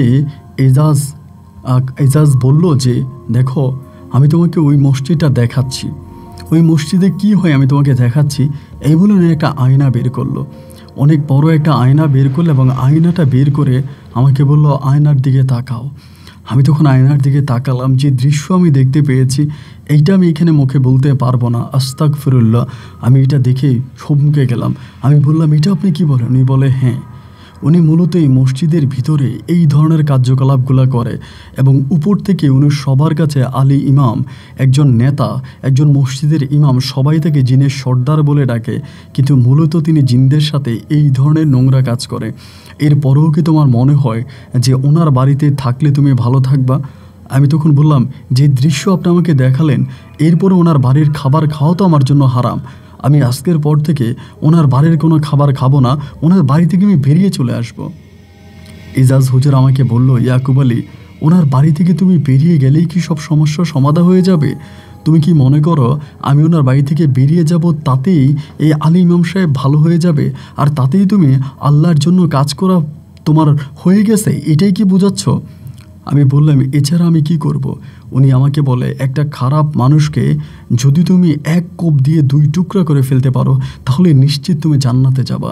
তুমি আমার আয়নার দিকে তাকাও, আমি তোমাকে জান্নাত দেখাচ্ছি। আমি ওনার আয়নার দিকে তাকালাম, যা আমি দেখতে পেয়েছি তা বলার মতো নয়। গল্প সিনেমাকেও হার মানানোর মতো সুন্দর এক মনোরম দৃশ্য, যেটা দেখে ওখানে যাওয়ার জন্য আমি পাগল হয়ে গেছি। আমার মনটা বেকুল হয়ে গেছে, আমি ওখানে যাব, ওখানে যেতে আমি পাগল হয়ে গেছি। আমি বললাম, এজাজ হুজুর, যত কিছুর বিনিময় হোক, যাই হোক, আমি এ জায়গায় যেতে চাই, আপনি আমাকে ওখানে যেতে দেন, আমি ওখানে যাব। এই জায়গা আমার ভীষণ রকমের ভালো লেগেছে, এরকম জায়গা আমি আমার জীবনে আর কখনোই দেখি নাই। আমি ওখানে যেতে চাই, আপনি মেহেরবানি করে আমাকে ওখানে যাওয়ার ব্যবস্থা করে দেন। এজাজ হুজুর আমাকে বলল, আমি তোমাকে ওখানে যাওয়ার ব্যবস্থা করে দিব, ওখানে তুমি সহজেই যেতে পারবা, তবে তোমাকে ওই খারাপ মানুষটাকে বলি দিতে হবে। আলী ইমাম সাহেবের মতো ওই খারাপ মানুষটাকে তুমি বলি দিতে পারলে আমি তোমাকে সাথে করে জান্নাতে নিয়ে যাব। তুমি কি এই কাজটা করতে পারবা? আমি বললাম, 100 বার পারবো। হাতে তিনি আমাকে একটা তলোয়ার দিলেন এবং বললেন, এটা এরকম করে ছোট করা যায়, আবার টানলে বড় হয়। ছোট করে উনি আমার হাতে দিলেন, বললা, এইটা হাতে নিবা এবং হাতে নিয়ে বিসমিল্লাহ বলে 1 কোপ দিয়ে আলী ইমাম সাহেবের মাথা তার শরীর থেকে আলাদা করে ফেলবা। যখনই 1 কোপ দিয়ে তার মাথাটা শরীর থেকে আলাদা করে ফেলবা, তখনই তুমি আমার কাছে আসবা, আমি তোমাকে সরাসরি তোমাকে নিয়ে আমি জান্নাতে প্রবেশ করব, আমি তোমাকে জান্নাত দেখাবো। দুনিয়াতে এই ভালো কাজটা করার প্রেক্ষিতে তুমি জান্নাতে যেতে পারবা। আমি মুহূর্তের মধ্যে এজাজ হুজুরের প্রস্তাবে রাজি হয়ে গেলাম। আমি জানলাম যে আমি যদি খারাপ মানুষটাকে মারতে পারি তাহলে এজাজ হুজুর আমাকে জান্নাতে নিয়ে যাবে। ওনার প্রস্তাবে আমি সম্পূর্ণভাবে রাজি হয়ে গেলাম। রাজি হয়ে আমি বললাম যে আমি আপনার প্রস্তাবে রাজি, তাহলে আপনি আমাকে আমার দায়িত্ব পালন করতে দেন। উনি আমাকে হাতে তলোয়ার দিল, দিয়ে আমাকে বলল যে যাবা এবং 1 কোপ দিয়ে ওনাকে 2 টুকরো করে ফেলবা। ওনার প্রস্তাবে রাজি হওয়ার পরে আমি তখন তলোয়ার নিয়ে বাড়ির দিকে রওনা দিচ্ছিলাম। শরীরটা তখন থমথম করে কাঁপতেছিল। আমি যাচ্ছিলাম, যেতে যেতে বাড়ির কাছাকাছি গেলাম, বইপত্রগুলোকে সাথে রাখলাম। তখন মনে হলো আমার ভিতরে আমি নাই, অন্য কোনো একটা জিনিস আমার ভিতরে আছে। আমি বইপত্রগুলোকে রেখে আস্তে আস্তে করে ঘর থেকে বের হলাম। পাঞ্জাবির ভিতরে আমি ওই সাদা তলোয়ারটা রাখলাম, যেটা আমি বোটে রেখেছিলাম, টানলে বড় হবে। তলোয়ারটাকে নিয়ে আমি আস্তে আস্তে আস্তে আস্তে করে মসজিদের ঘাটের দিকে গেলাম। তখনও গায়ে পাঞ্জাবি পরা, সবেমাত্র মাদ্রাসা থেকে এসেছি। পিছন থেকে আমি তলোয়ারটা বের করলাম। তলোয়ারটা বের করে তলোয়ারটাকে বড় করে ধরলাম। বড় করে ধরে ইয়াল্লাহ বলে আমি তখন পিছন থেকে যখনই আমি তলোয়ারটা উঠালাম ওনার গর্দান নামিয়ে দেওয়ার জন্য, তলোয়ারটা উঠিয়ে যখন আমি কোপ দিব, ওই মুহূর্তেই হঠাৎ আমি জ্ঞান হারিয়ে ফেলি। আমার আর কিছু মনে নাই, আমি ওখানেই জ্ঞান হারিয়ে ফেলি। এবং আমার যখন জ্ঞান ফিরে আসে, আমি দেখি আলী ইমাম সাহেব আমার সামনে বসে আছে, ওনার ছেলে মেয়ে এবং সাথে আরেকজন লোক পাঞ্জাবি পরিহিত অবস্থায় বসে আছে। ইয়াকুব আলী, তুমি ভালো আছো? এই কথা আমাকে আলী ইমাম সাহেব বলল। আমি ওনার দিকে তাকিয়ে আছি, ওনার চোখের পানিগুলো টলমল করতেছে। আমি ভাবলাম যে এই লোকটাকে আমি মেরে ফেলতে চেয়েছিলাম, আর সেই কিনা আমাকে বলতেছে আমি ভালো আছি কি না। আমি বললাম, আমি আপনাকে মারতে চেয়েছি আর আপনি আমাকে ভালোর কথা জিজ্ঞেস করলেন, আমার কি হয়েছে? উনি বলে, তোমার কিছুই হয়নি, তুমি যেটা করেছো সেটা তুমি তোমার ইচ্ছায় করোনি। একটা খারাপ জিন আমাকে হত্যা করার জন্য তোমাকে ব্যবহার করতে চেয়েছিল, কিন্তু ওই খারাপ জিন জানে না সে চাইলেই তোমাকে দিয়ে আমাকে হত্যা করতে পারবে না। আমি বললাম, কি বললেন আপনি? বলে, তুমি এজাজের কথা বলতেছো? তুমি এজাজকে চিনো? আমি বললাম, হ্যাঁ, এজাজ নামের একজন অলি আমাকে এই দৃশ্যগুলো দেখিয়েছিল। উনি বলে, না, এজাজ কোনো অলি নয়, এজাজ হচ্ছে জিন জাতির মধ্যে খারাপ একটা জাতি। ওই জিন জাতি, ওই খারাপ জাতি আমাকে মেরে ফেলতে চায়, আর আমাকে মেরে ফেলার জন্য তুমি আমার বাড়িতে আছো, ও তোমাকে ভাড়া করেছো, চাইলেই সরাসরি আমাকে মারতে পারবে না, যার জন্য তোমাকে হায়ার করেছে, তোমাকে ঠিক করেছে আমাকে মেরে ফেলার জন্য। ইয়াকুব আলী, তুমি ভুল করেছো, তবে তোমার এই ভুলকে যে তুমি বুঝতে পেরেছো এখন, এতে আমি খুশি হলাম। খারাপ জিনের প্রলোচনায় পড়ে তুমি খারাপ কোনো কাজ করনি, বসো। আমি বসলাম, উনি আমার মাথায় হাত দিল, আমার মাথায় ফু দিল, দিয়ে আমাকে বলল, ইয়াকুব আলী, আজকে থেকে প্রতি রাতে আমি তোমাকে সাথে করে নিয়ে আমার বনের ভিতরে ওই জিনদের মিটিংয়ে যাব। আমি বললাম, এ কী বললেন আপনি, আমাকে সাথে করে নিয়ে যাবেন? উনি বলে, হ্যাঁ, আমি তোমাকে সাথে করে নিয়ে যাব। আমি তোমাকে সাথে করে নিলে পরে আমাকে নিয়ে তোমার যে ভুল চিন্তা ভাবনা, ভুল ধারণা, এই সমস্ত কিছু কেটে যাবে। এর পরের দিন, ওই দিন আর নিল না, এর পরের দিন রাতের বেলায় উনি আমাকে সাথে করে নিয়েই ওখানে গেল। এবং যাওয়ার পরে এত সুন্দর পরিবেশ, দেখলেই না শরীরটা শীতল হয়ে যায়, ঠান্ডা হয়ে যায়। ওখানে কোনো ইলেকট্রিসিটির ব্যবস্থা নাই, কিন্তু তারপরেও প্রতিটা লাইট জলজল করে জ্বলতেছে। এটার ভিতরে কোনো এসি নাই, কোনো এসির ব্যবস্থা নাই, কিন্তু ভাই তারপরেও বিশ্বাস করেন, পুরোটা শরীর যেন ঠান্ডা হয়ে যাচ্ছিল, আমি যেন আইসের ভিতরে ঢুকে গেছি। আমি মুস্কি মুস্কি হেসে বলি, এ আল্লাহ, আমি তো কখনো জান্নাত দেখি নাই, আমার কাছে মনে হলো আমি যেন জান্নাতে ঢুকে গেলাম। উনি আমার পাশে বসলো, বসে উনি জিনদের সাথে আলোচনা করতেছে দিন দুনিয়া নিয়ে। জিনেরা ওনার সাথে আলোচনা করে, উনি জিনদের সাথে আলোচনা করে। নিজের চোখে এই দৃশ্য আমি দেখলাম। এরপরে একদিন, 2 দিন নয়, প্রায় প্রতিদিন উনি আমাকে সাথে করে ওখানে নিয়ে যাইত এবং সরাসরি জিনদের সাথে কথা বলা, জিনদেরকে আয়াত্তে আনা এবং জিনদের উপস্থিতি বুঝতে পারার, এই সমস্ত কিছু উনি আমাকে শিখালেন। অনেক দোয়া শিখালেন, অনেক সূরা শিখালেন, অনেক কিছুই শিখালেন। উনি আমাকে বলল, আমি মৃত্যুর পরেও তুমি এখানে আইসো, তুমি এই মসজিদটা দেখাশোনা করো, আমি এই মসজিদটা বেশি দিন হয়তো রাখবো না। এরকম করতে করতে একটা সময় আমি ওনার বাড়িতে প্রায় দীর্ঘ 10 বৎসরের মতো থাকি। এই 10 বৎসর পর্যন্ত আমি বিয়ে করি নাই, আমার বয়স প্রায় শেষের দিকে চলে আসছে। ওনার সাথে থেকে আমি ওনার মসজিদে যাইতাম, মাঝে মাঝে উনি না থাকলে উনি আমাকে একাই পাঠাইতো, আমি একাই যাইতাম এবং দাওয়াতের কাজ আমি একাই সম্পন্ন করতাম। এরকম করতে করতে একটা সময় আলী ইমাম সাহেব মৃত্যুবরণ করেন। জিনদের সাথে মিটিং সম্পন্ন করে ফজরের সালাত আদায় করে মসজিদের ভিতরে সেজদা দেওয়া অবস্থায় উনি ইন্তেকাল করেন, উনি মারা যায়। উনি যেদিন মারা গেল, উনি ওসিয়ত করে গেল ওনার দাফন যাতে আমরা রাত 12টা বাজে করি। রাত 12টা বাজে উনি কেন ওসিয়ত করলো আমি সেটা বুঝতে পারি নাই, কিন্তু রাত 12টা বাজে যখন ওনার জানাজা পড়তে গেলাম, তখন আমি বুঝতে পারলাম যে রাত 12টা বাজে উনি কেন ওসিয়ত করলো যেন রাত 12টা বাজে ওনার জানাজা পড়া হয়, ওনাকে দাফন করা হয়। রাত 12টা বাজে, আপনি বললে বিশ্বাস করবেন না ভাই, একেবারে আসমান থেকে লাখো লাখো জিনেরা নেমে এসেছিল ওনার জানাজা পড়ার জন্য। একটা খোলা মাঠের মধ্যে জানাজা পড়া হলো, দেখা গেল শুধু মাথা আর মাথা, কোনো মানুষের মুখ দেখা গেল না, শুধু মাথাগুলো দেখা যাচ্ছিল। একই সাথে ইমামের পিছনে অসংখ্য জিনেরা তখন নামাজ আদায় করলো, আপনার জানাজার নামাজ সম্পূর্ণ করলো। জানাজার নামাজ সম্পূর্ণ করার পরে ওনার লাশ কবরে নামানো হলো, ওনাকে দাফন করা হলো। উনি আমাকে এটাও বলে দিল, ওনার দাফনের পরে আমি যাতে, ওনার মৃত্যুর পরে আমি যাতে আর কখনোই ওইখানে না যাই, ওই মসজিদে না যাই। উনি আমাকে মানা করে দিল এবং ওনার মৃত্যুর পরে আমি আর কখনোই ওই মসজিদে গেলাম না। এবং মসজিদে না গিয়ে প্রায় 8-10 দিনের মতো ওই বাড়িতে থাকলাম এবং 8-10 দিন পরে আমি একদিন দিনের বেলায় ওই মসজিদে গেলাম। মসজিদের চেহারা সম্পূর্ণভাবে পাল্টে গেছে। আগে ভিতরটা যেরকম চকচকা ছিল, পরিষ্কার ছিল, দেখে মনে হচ্ছে যে 100 বৎসরের পুরনো কোনো মসজিদ, ভিতরে মনে হয় 1000 বছর কোনো মানুষই যায়নি, এতটা ময়লা হয়ে গেছে মাত্র 2-3 দিনে। আমি বুঝতে পেরেছি যে এই মসজিদটা তার আগের রূপ নিয়ে নিয়েছে। এরপরে ওখান থেকে আমি চলে আসি। আসার পরে আমি আমার বাড়িতে চলে যাব। এই আলী ইমাম সাহেব মারা যাওয়ার পরে আমি আমার বাড়িতে চলে গেলাম। আমার বাড়িতে যাওয়ার পরে আমার বাড়ির মধ্যেই আমি আসি। এদিকে আমার বাবা মা আমাকে বিয়ে দেওয়ার জন্য, মানে আমাকে বিয়ে করানোর জন্য বলে, বাট আমি বিয়ে করি না। আসলে বিয়ে করার কোনো ইচ্ছে ওই টাইমে আমার ছিল না, ওই মুহূর্তে আমার ছিল না।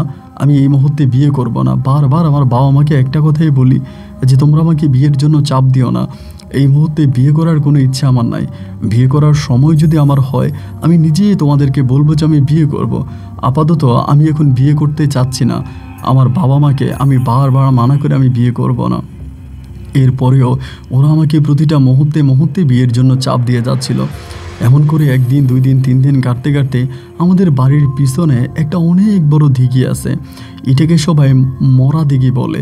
মরা দিঘি কেন বলে এটা ঠিক আমি জানি না, এটা আমার জন্মের পরেরই নাম। আমি কিন্তু জিনেদের উপস্থিতি বুঝতে পারতাম।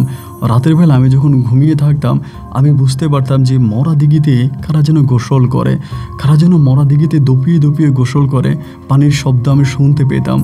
একদিন এই দৃশ্য দেখার জন্য আমি মরা দিঘির পাশে গেলাম। আমি দোয়া পরে যখন মরা দিঘির দিকে তাকালাম আমি দেখলাম অপরূপার সুন্দরী অনেকগুলো মেয়ে মরা দিঘিতে গোসল করতেছে, যাদের রূপ যৌবন এতটাই সুন্দর ছিল যা চোখে দেখার পরে নিজেকে আর ধরে রাখতে পারি নাই। এতটাই মায়াবী, এতটাই সুন্দরী, এতটাই চমৎকার ছিল তারা দেখতে। এক দৃষ্টিতে আমি তাদের দিকে তাকিয়ে আছি এবং এক দেখে আমার কাছে মনে হলো এরাই হচ্ছে পরী, এরাই পরী। এবং জীবনে এই প্রথম আমি পরীকে দেখতে পেয়েছি। এতদিন আমি জিনদেরকে দেখেছি, জিনের সাথে বসেছি, মিটিং করেছি, কথা বলেছি, আলোচনা করেছি, কিন্তু কখনো আমার পরীকে দেখা হয়নি। এই প্রথম আমি পরীকে দেখতে পেলাম। এত সুন্দর ছিল পরীগুলো, এত সুন্দর ছিল তাদের চেহারা। আমি তাদেরকে দেখার পরে তাদের মুখের দিকে অপলক দৃষ্টিতে তাকিয়ে আছি এবং তাদের দিকে তাকিয়ে তাকিয়ে মনে মনে চিন্তা করতেছি এরাই কি পরী? মানুষ যে বলে পরী অনেক সুন্দর হয়, গল্পেও শুনেছিলাম পরীর কথা, আজ আমি সেই পরীকে বাস্তবে দেখলাম। মুহূর্তের ভিতরে আমার মনে জেগে উঠল যে আমি আর কোনো মানুষকে বিয়ে করব না, আমি পরীকে বিয়ে করব। এবং পরীকে এক নজর দেখে আমি এই পরীর জন্য পাগল হয়ে গেলাম। আমি এই পরীর জন্য পাগল হয়ে গেলাম এবং আমার ভিতরে এক অন্যরকম লালসা কাজ করতে শুরু করলো। এবং ওই পরীগুলোর মধ্যে ওখানে 7টা পরী ছিল। 7টা পরীর মধ্যে সবচেয়ে বড় যেই পরীটা, ওই পরীটা সবচেয়ে বেশি রূপসী ছিল, সবচেয়ে বেশি সুন্দর ছিল, শরীরের গঠন ছিল এক অন্যরকম, দেখলে তাকিয়ে দেখতে ইচ্ছে করে। এই পরীটাকে দেখার পরে আমি 100% নিশ্চিত হলাম যে আমি এই পরীটাকেই বিয়ে করব। এবং এরপরে 1 দিন 2 দিন নয়, দীর্ঘদিন ধরে আমি দিঘির পাড়ে গিয়ে গিয়ে এই পরীর গোসল দেখতাম।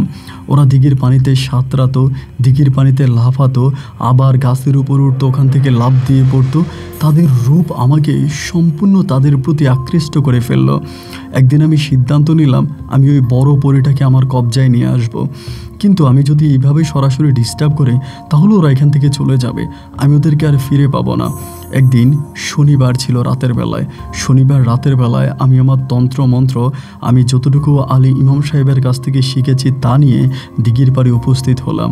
আসমান থেকে পরীরা যখন মরা দিঘিতে নামলো গোসল করার জন্য, সেখানে আমি সম্পূর্ণ পরীগুলোকে বন্দি করে ফেললাম। আমি আমার মন্ত্রের চালে পরীগুলোকে বন্দি করলাম এবং বন্দি করে এদেরকে আমি আমার কাছে ডাকলাম। 7টা পরী আমার সামনে এসে থরথর করে কাঁপতেছিল। তাদের শরীরে ছিল ভিজা কাপড়, মাথার চুলগুলোও ছিল ভিজা, চেহারাগুলো যেন ভিজে টুইটুম্বুর হয়ে আছে। দেখে মনে চাচ্ছিল এখনই আমি জড়িয়ে ধরি। আমি বাকি 6টা পরীকে ছেড়ে দিলাম, শুধু বড় পরীটাকে আটকিয়ে রাখলাম। আমি বললাম তোমার নাম কি? বললো আমার নাম জাহেদা।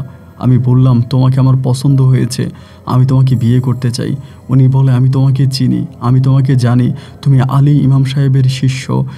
ইমাম সাহেব এত ভালো একজন মানুষ ছিলেন, অথচ তোমার মতো একটা মানুষকে শিষ্য বানিয়েছে। আমি একটা পরী এটা জানার পরেও তুমি আমাকেই বিয়ে করতে চাচ্ছ, এটা তো তুমি অন্যায় করতেছো, অপরাধ করতেছো। তুমি তোমার মতো যে কাউকে বিয়ে করো, মানুষ জাতির মধ্যে তুমি মানুষ জাতি হয়ে কেন আমাকেই বিয়ে করতে চাইছো?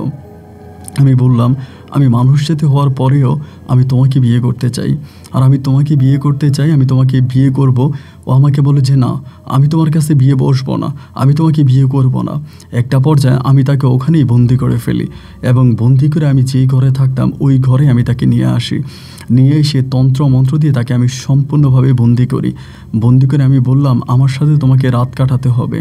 ও আমাকে বলে দেখো এটা আমার পক্ষে সম্ভব নয়, আমি অন্য জাত, তুমি অন্য জাত, এটা সম্ভব নয়। কিন্তু আমি ওর কোনো কথাই মানলাম না। একটা অন্য শরীর আমি জোগাড় করলাম, সেদিকে আর নাই যাই, অন্য একটা শরীর ব্যবস্থা করে ওই শরীরের মাধ্যমে আমি প্রতিদিনে জাহেদা পরীকে আনতাম এবং জাহেদাকে এই অন্য শরীরের মাধ্যমে এনে আমি প্রতিদিন জাহেদাকে ভোগ করতাম। আমার বয়স অনেকটা হয়ে গেছিল। আমার বাবা মা বারবার বলতেছে তুই কি কোনো দিন বিয়ে করবি না, তোর কখনো বিয়ে হবে না, তুই কি জীবনটা এইভাবেই নষ্ট করবি? কিন্তু আমি আমার বাবা মাকে বোঝাতে পারতেছিলাম না যে আমি জীবনের যে সুখ উপভোগ করতেছি তা কোনো মানুষ করা তো দূরের কথা, কল্পনাও করতে পারবে না। কোনো মানুষ যদি একবার জিনের সাথে প্রেম করে, কোনো মানুষ যদি একবার কোনো পরীর প্রেমে পড়ে, আমি আপনাকে গ্যারান্টি দিয়ে বলতে পারি ওই মানুষ কখনোই আর কোনো মানব জাতিকে বিয়ে করবে না, সেটা হোক নারী হোক পুরুষ। যদি কোনো নারী কোনো জিনের প্রেমে পড়ে, সেই নারী কোনো মানুষকে আর বিয়ে করবে না। ঠিক তেমনি কোনো পুরুষ যদি কোনো জিনের মেয়ের প্রতি বা পরীর প্রতি আকৃষ্ট হয়ে যায়, তবে সেই পুরুষও কখনো অন্য কোনো নারীকে বিয়ে করবে না। জিনের রূপ যৌবন এতটাই বেশি, যেটা দেখার পরে অন্য কোনো মেয়েকে বিয়ে করার প্রশ্নই আসে না। আমি পরীর সৌন্দর্য উপভোগ করতাম, পরীর শরীর উপভোগ করতাম এবং সেই পরীকে জড়িয়ে ধরে আমি রাত কাটিয়ে দিতাম। আমি রাতের সময় রাতের মধ্যে একটা স্বর্গীয় সুখ পেতাম। দেখতে দেখতে বয়স প্রায় শেষের দিকে হয়ে গেছে। আমার বয়স সে সময়তে প্রায় 40 থেকে 50-এর কাছাকাছি এবং তারপরে বাবা মা বারবার আমাকে বলতেছিল বিয়ে কর। আমি বিয়ে করি না। একটা সময় আমার আব্বা ইন্তেকাল করলো, আমার মা তখন বেঁচে আছে। এরপরে আমার মা বলে সারাদিন ঘরের মধ্যে বসে থাকিস, সারা রাত ঘরের মধ্যে বসে থাকিস, তুই ঘরের বাইরে হস না, শুধু খাওয়া দাওয়া করে আবারও ঘরে ঢুকে যাস, তোরে খাবার দেয় কে, তুই খাস কি, আর তুই বিয়ে করতেছিস না, তোর দাড়ি চুল সব পেকে গেছে। প্রায় 70 বছর আমার বয়স হয়ে গেছে। আমার মাও মরে গেল, আমার ছোট ভাইয়েরা সবাই বিয়ে শাদী করলো, আমার বড় বোন মরে গেল, কিন্তু আমি আর বিয়ে করলাম না। 70 বছর যখন আমার হয়ে গেল, তখন আমার ভিতরে জাগলো যে আমার বয়স তো 70 হয়ে গেছে, আমি তো মারা যাব। আমার বয়স যেহেতু 70 হয়ে গেছে, এত বছর এই পরীটাকে আমি আটকিয়ে রেখেছি এবং পরীর সাথে আমি শারীরিক সম্পর্ক করি, আর এই পরীও আমাকে খুব পছন্দ করে, আমাকে অনেকটা ভালোবাসে। আমাদের দুজনের মাঝে অনেক মধুর সম্পর্ক। আচ্ছা, আমি যদি মারা যাই তাহলে তো আমি এই পরীটার সাথে আর সহবাস করতে পারবো না, এই শারীরিক সম্পর্ক করতে পারবো না, নিজের তৃপ্তি, নিজের আকাঙ্ক্ষা, নিজের ভালো লাগা আমি আর প্রকাশ করতে পারবো না। আমি কি করব তাহলে?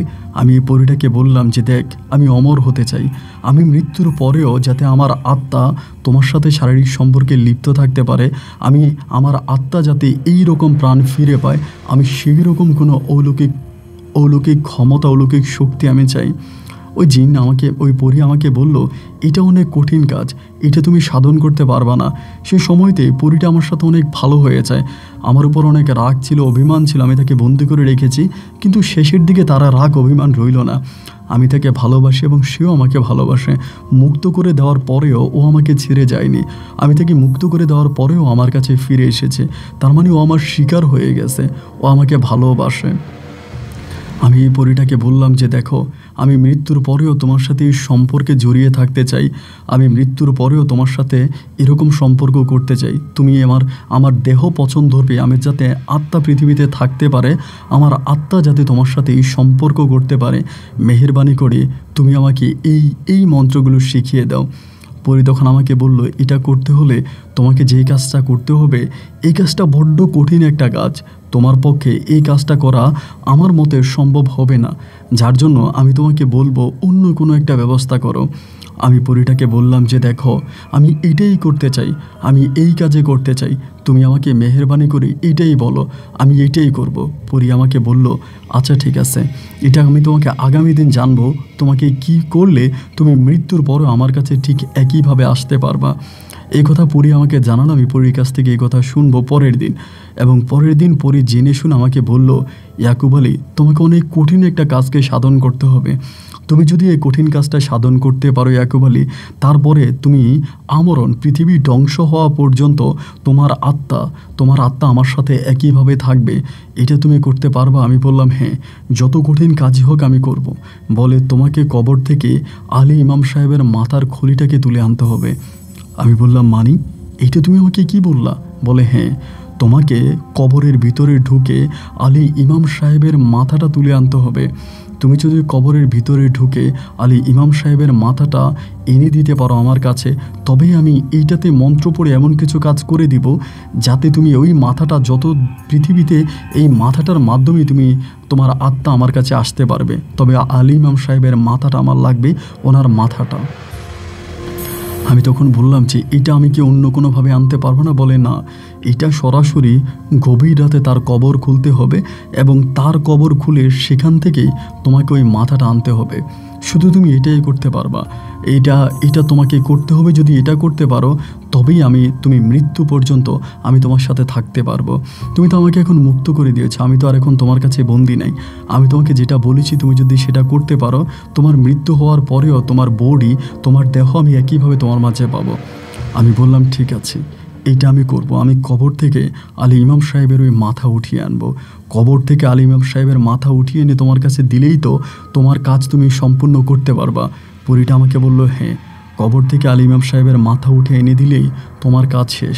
এরপরে বাকি যে কাজ আছে এই সম্পূর্ণ কাজে আমি করব। রাতের বেলায় পরীর সাথে আলোচনা সম্পূর্ণ করে আমি তখন আমার শরীরে যে ধরনের বান দেওয়া এই বানগুলো দিয়ে আস্তে আস্তে করে আমি ওই কবরের দিকে যাচ্ছিলাম। কবরস্থানে আমি তখন পৌঁছাই। কবরস্থানে পৌঁছানোর পরে পরীটা আমাকে বলেছিল, তোমার শরীরে কোনো বাঁধ রাখবা না, শরীরের বাঁধগুলো খুলে ফেলবা। শরীরের বাঁধগুলো খুলে কবরস্থান তুমি খুঁড়বা এবং কবর খোঁড়ার পরে তুমি কবরের ভিতর থেকে ওনার মাথাটা নিয়ে আসবা। আমি তখন আস্তে আস্তে করে আমার শরীরটাকে আমি খুলতে শুরু করলাম। খুলে আমি কবরস্থানের কাছে গেলাম। কবরস্থানের কাছে যাওয়ার পরে আমি আলী ইমাম সাহেবের কবরের দিকে তাকিয়ে আছি। গভীর রাত, চারদিকে গুটগুটে অন্ধকার, কবরস্থানে দুই একটা জোনাকি পোকা জ্বলতেছে। কোদাল হাতে আমি তখন একটু একটু করে কবর খুঁড়তে শুরু করলাম। কবর খুঁড়তে খুঁড়তে একটা পর্যায়ে আমি আলী ইমাম সাহেবের কঙ্কালের কাছে চলে গেলাম। আলী ইমাম সাহেবের কঙ্কালের কাছে গিয়ে ওনার মাথাটা আমি সবেমাত্র হাত দিলাম। মাথাটা হাত দেওয়া মাত্রই পিছন থেকে আমাকে খুব জোরে একটা কে জানে আঘাত করলো। আঘাত করে আমি উপরের দিকে তাকালাম। তাকিয়ে দেখলাম অনেকগুলো সাদা সাদা মাথা এবং প্রত্যেকের মাথার মধ্যে তাজ পরানো, মুকুট পরানো। এরা প্রত্যেকে আমাকে ওখানে মারতে শুরু করলো এবং কবরের ভিতর আমাকে এমনভাবে মারলো, আমি কোনোভাবে কবর থেকে উঠে এসে পাশের একটা পুকুরের মধ্যে ঢুকলাম। এই পুকুরের মধ্যে আমার মাথা ডাবিয়ে ধরলো। পুকুরের মধ্যে আমাকে মাথা ডাবিয়ে দিল এবং আমাকে ওখানে প্রায় আধা মরা করে ফেলেছে। আমি আর এখান থেকে আর উঠতে পারলাম না। আমি এখানেই মনে হয় যেন মারা যাব। আমার এমন অবস্থা করে ফেলে, আমার দুটো হাত ভেঙে ফেলে, দুটো পা ভেঙে ফেলে, আমার কোমরের হাড্ডিগুলো ভেঙে ফেলে এবং একটা পর্যায়ে আমি প্রায় মৃত্যুর শয্যায় চলে গেলাম এবং সে জায়গায় তারা আমাকে রেখে চলে গেল। সকালবেলা মানুষ কাজের উদ্দেশ্যে ঘর থেকে বেরোলো এবং অনেকেই দেখলো আমার ওখানে নিথুর দেহটা পড়ে আছে এবং মানুষ আমাকে আনলো, এনে আমার চোখে মুখে পানি দিল, আমাকে হসপিটালে নিয়ে গেল। হসপিটালে নিয়ে যাওয়ার পরে আমি হসপিটালে 21 দিন পর্যন্ত ছিলাম। হসপিটালে যাওয়ার পরে ডাক্তার আমাকে বলেছে আমি বাঁচব না। ডাক্তার আমাকে একটা কথাই বলেছে, আমি বাঁচব না। 21 দিনের মাথায় আমি ওই পরীটাকে স্বপ্নে দেখি। রাতের বেলায় আমি স্বপ্নে দেখি জাহেদা আমাকে স্বপ্নে দেখায়, আমি চাইলেও তোমার কোনো ক্ষতি করতে পারতাম না। তোমার মতো খারাপ মানুষের ক্ষতি করা আমার পক্ষে সম্ভব ছিল না। যার জন্য যে জিনেরা তোমার ক্ষতি করতে পারবে, যে জিনেরা তোমাকে মারতে পারবে, সেই জিনেরাই আলী ইমাম সাহেবের কবর পাহারা দিচ্ছিল। যার জন্য আমি বুদ্ধি খাটিয়ে তোমাকে বললাম আলী ইমাম সাহেবের মাথা আনার জন্য। আমি জানি আলী ইমাম সাহেবের মাথা আনতে গেলেই তুমি মারা যাবা, কিন্তু তোমার ভাগ্য ভালো, তোমার হয়াত আছে, তুমি মরো নাই। আমি চেয়েছিলাম তোমার মতো একটা খারাপ মানুষের মৃত্যু হোক, যে কিনা এতগুলো বৎসর আমাকে বন্দি করে দর্শন করেছো। তুমি চাইলেও আর আমাকে পাবা না। আমি তোমার কাছ থেকে অনেক দূরে চলে গেছি। ঘুম ভাঙা মাত্রই আমি মাথাটা এদিক সেদিক ঘোরাচ্ছিলাম।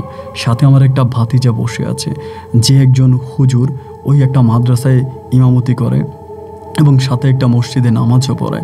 ওর দিকে তাকিয়ে আছি। ওই আমাকে সবসময় বলতো যে কাকু, আমার অনেক ইচ্ছা একটা পরীকে বিয়ে করা, একটা পরীর সাথে সম্পর্ক করা। আমি তখন আমার এই ভাতিজাকে কাছে টানলাম। রাত দুপুরে আমি আমার ভাতিজাকে বললাম, তুই কি ভয় পাচ্ছিস? ও বলে, না, ভয় পাচ্ছি না। আমি বললাম, যেটা তোরে কিছু কথা বলবো, আমার কথাগুলো শোন। আমি সেদিন আমার ওই ভাতিজার কাছে আমার জীবনে ঘটে যাওয়া শুরু থেকে শেষ পর্যন্ত সমস্ত ঘটনাগুলো আমার ভাতিজাকে বললাম এবং ভাতিজাকে বলার পরে ভাতিজাকে কথাগুলো বলতেই না ফজরের আজান দিচ্ছিল। ফজরের আজানের শব্দ আমার কানের কাছে আসলো। ওই মুহূর্তেই আমি বুঝতে পারলাম যে আমি আর বাঁচব না।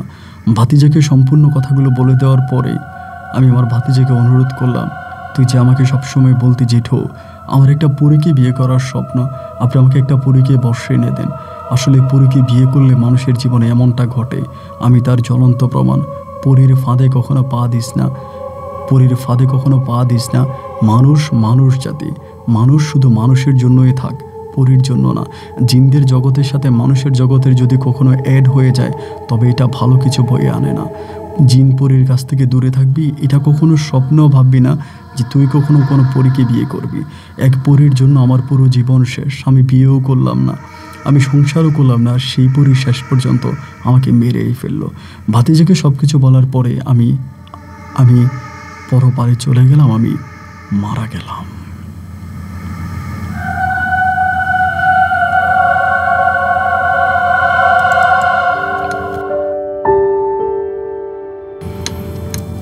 প্রিয় বন্ধুরা, সবাইকে অনেক বেশি ধন্যবাদ এই পর্যন্ত আমার সাথে থেকে বরিশালের ভাই ইয়াকুব আলীর জীবনের এই চরম ভয়ঙ্কর রকম ভৌতিক বাস্তব গল্পটা শোনার জন্য।